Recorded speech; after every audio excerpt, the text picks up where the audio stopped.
ഈ കാങ്ങണ വെയിലത്താണ് ഈ പടവിൻ്റെ വർക്ക് 850 റുപ്യക്ക് ചിലവില്ലാതെ പണിയെടുക്കുന്നത്.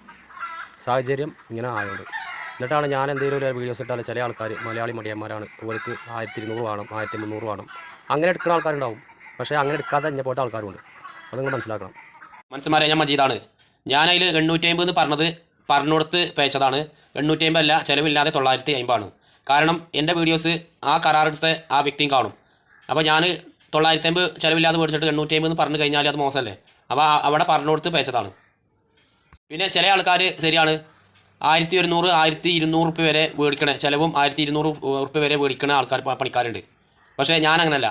ഞാൻ പിന്നെ 1000 റുപ്യ മേലക്ക് ഇതുവരെ ആർക്കൊന്നും ഞാൻ കൂലി മേടിച്ചിട്ടില്ല. അത് തമാസല്ല, പടച്ചോന്ന് സത്യമായിട്ടാണ് പറയുന്നത്. കാരണം ഞാൻ ഓരോ വീട്ടുകാരെയും ഓരോ കോൺട്രാക്ടർമാരെയും തന്നെ ഓരോ സാഹചര്യമാണ് ഞാൻ നോക്കുക. കാരണം എൻ്റെ മനസ്സ് അങ്ങനെ ആയിപ്പോയി. അതുകൊണ്ടും കൂടിയാണ് ഞാൻ ഈ കടബാധ്യതയിൽ പെടാൻ കാരണം. ഒരു കാര്യം കൂടി പറയാൻ മറന്നുപോയി. നിങ്ങൾ അങ്ങാടി പോയി കാണ്ട് ഇപ്പോൾ ബംഗാളി ആയാലും മലയാളി ആയാലും ഈ ഒരു പണിയും അറിയാത്ത ആൾക്കാരെ പോയി കാണ്ട് വിളിച്ചു നോക്കുകയാണ്.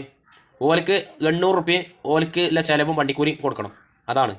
അപ്പോൾ ഞാൻ പറഞ്ഞു വരുന്നത്, ഈ തേപ്പ് കരാറ് എടുക്കുന്ന ആൾ, മൊത്തം കരാർ എടുക്കുന്ന കോൺട്രാക്ടർമാർ, ഞാൻ തമാസം അറിയില്ല, ഈ കോൺട്രാക്ടർമാർ നല്ല റേറ്റിന് എടുത്തിട്ട് ഈ ബംഗാളിക്ക്, ഇവിടെ ആദ്യം വന്ന ബംഗാളിക്ക് ചെറിയ റേറ്റിന് കൊടുക്കുകയാണ്. 1000 സ്ക്വയർ ഫീറ്റിൻ്റെ വീടിൻ്റെ തേപ്പൊക്കെ 50,000 55,000 കൊടുക്കുകയാണ്.